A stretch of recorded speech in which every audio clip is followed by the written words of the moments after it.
Tonight, 3 British companies selling makeup. I'm really concerned with us getting in there now and making a difference and making our mark. Chocolate. What did Cadbury actually pay for the business? It was close to $4 billion. $4 billion. Yes. Dollars. And an internet site for the world's poorest craftsmen. Bravest step I've ever taken in business, this one. But I thought it's about time I did something a bit brave.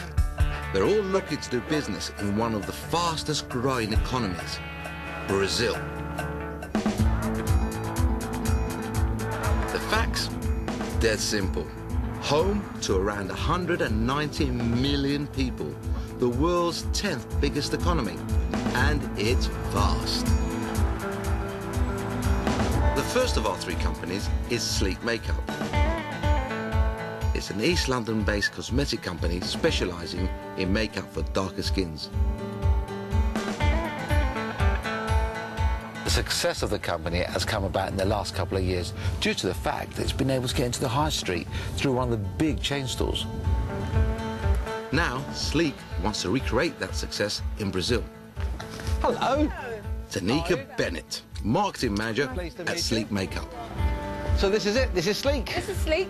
This is us. Tanika first came to Sleek simply for work experience, and they snapped her up. In just 5 years, she's taken control of Sleek's marketing. The girl's done good.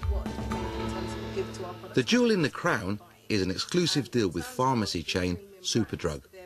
This is the exact stand that's in Superdrug at the moment, so all the Superdrug stores that we're in. How many is that? At the moment we're in 168, and we've got 960. 160. Oh, I thought you said 960. We wish you were getting there. Sleek began in London some 20 years ago as a single shop. Now, this ambitious East London outfit wants to go global and, of course, hit the big time. James Tharrett, the son of Sleek's founder, and now running the business for his dad. We're in Superdrug. We're in Superdrug. Our turnover's gone to just under 3 million. So, obviously, we're going to put our feet up and have a cigar. Absolutely not. Absolutely not. No? No way. OK, so... This is just the beginning. You know, Okay. Well, there's a space I'm loving the for ambition. brand But in why choose Brazil? We know that our speciality is women of colour. Now, what we did is we looked at everywhere in the world where you've got a lot of people of mixed race, African, Asian descendancy. Yeah. And we kind of looked at those countries in terms of ethnic population, GDP, you know, what kind of market, brand saturation, and then we came up with a top 10 list. And on the top of that list, in terms of where we should go next, was Brazil. Because Brazil has the most number of people of African descendancy outside of Nigeria. How many has it got? Altogether, I think we're at 40.2 million in terms of our target audience. OK, so your target audience is 40 million. Yes. Wow. What does it mean to Sleek for this to go right in Brazil? We need to grow the brand globally, and it's a market that we really need to go right for us. It's the right market, we've got the right brand, and we're ready to go and see if it fits. Brazil, here we come. From a rising star of British industry to one of the heavyweights, our next company has been around for millions of years. Well, 200 actually. Marcos Grasso is the president of Cadbury South America, and he's on a visit to London HQ. Well, Brazil is a very attractive, large, and strategic market for Cadbury. It is the 6th largest global confectionery market. It is the number 4th largest market in chewing gum, the number 6 in chocolate, and number 6 in sugar confectionery. Here in Britain, the consumption is about 10 kilos of chocolate per year, while in Brazil is approximately 1 kilo per person. So there's still great opportunities for increasing consumption and driving category expansion. Not to mention waistline expansion. What he's actually saying is that even though the Brazilians only scoff a 10th of the amount we do, as they grow richer, the more chocolate they'll want to eat. Well, at least that's what Cadbury's are banking on. The problem for Marcos is that 2 of his biggest rivals, Kraft and Nestle, have already grabbed some 90% of Brazil's market with their Toblerones and Kit Kats. Tricky. But Marcos is clearly up for the scrap. In Brazil, the Cadbury brand name is not known. However, when I come here in meetings, friends of mine and neighbors and people at the office ask me to take products back. Clearly, the taste of the Cadbury chocolate can be appreciated by the Brazilian consumers. It'll be more than a question of taste if Cadbury want to muscle into Nestle and Kraft's market in Brazil. Talk about a clash of the titans. This I can't wait to see. In business terms, our third company is just a baby. It's a new internet startup business. The idea behind DreamAid is to help poor artists sell their product to richer people around the world. The guy trying to get this off the ground used to be a coal miner. Yep, a coal miner in Doncaster. He retrained as an engineer and has made his money working for oil companies around the world. Peter McAteer created DreamAid after visiting some of the world's poorest countries. Well, I've worked for 17 years in the oil business, and during that time I've seen an awful lot of artists and artisans all over the world in many desperate situations, and if we can only get these products to market in a way that delivers at a fair price, then I think we can open up an enormous market. Well, it all sounds fabulous, but how exactly does the business of DreamAid work? Basically, an individual goes up, loads up pictures of their product onto the website, they name the price that they want, and so then the individual sells their product, receives their money via PayPal. Murray Cormack, who designed the website. So do you work any different to the eBay? Well, it's very similar to eBay. It's not an auction site, is it? It's not an auction, it's fixed price, yeah. Fixed price. Yeah. Peter doesn't charge them anything to put their products up, but they do pay a 10% fee if they make a sale. So how much have you spent so far on this project? Forget the hours and the sweat.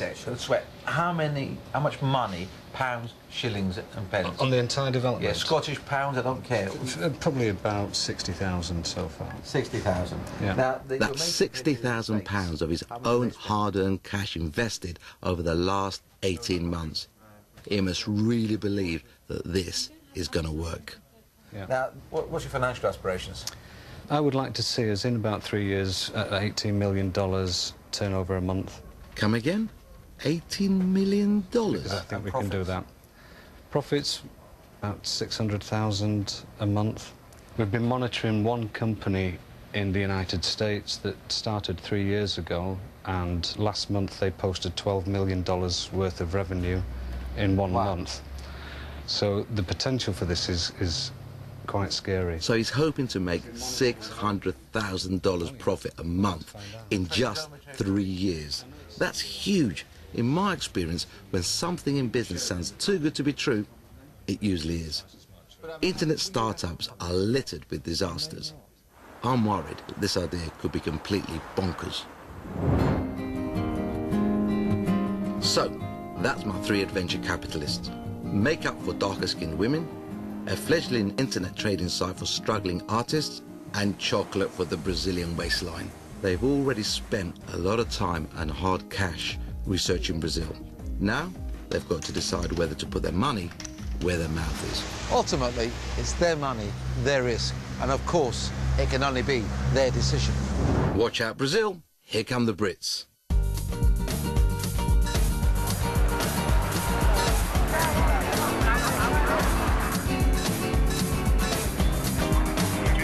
Brazil, I have to tell you, is no sleepy backwater. You might think of it as an emerging market, but believe me, it's already emerged. Its natural resources are staggering.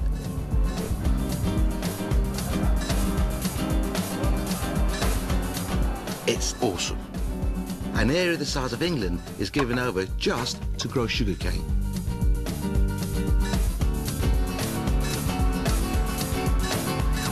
And this is Sao Paulo, the business center of Brazil. Population, nearly 20 million. It's the biggest city in the southern hemisphere. Mile upon mile of skyscrapers. And cars, lots of them. Let me tell you though, Brazilian businessmen are no mugs. My adventure capitalists have just 1 week to get to grips with them. Our 3 companies are going to need all the help they can get.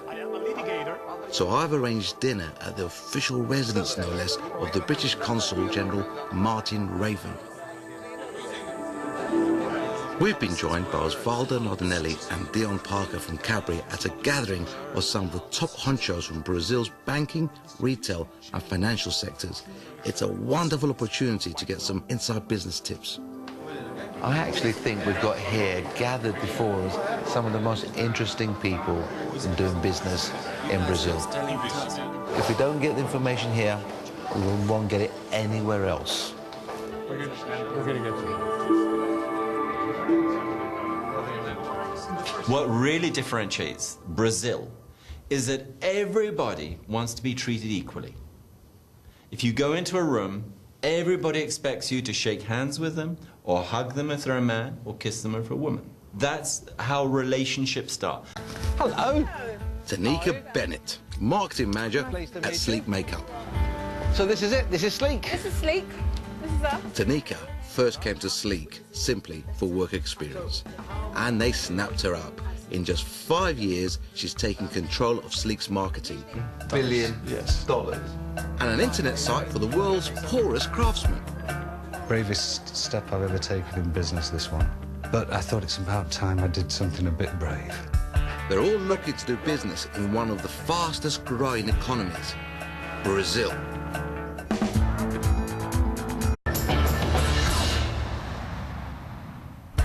Tonight, 3 British companies selling makeup. I'm really concerned with us getting in there now and making a difference and making our mark.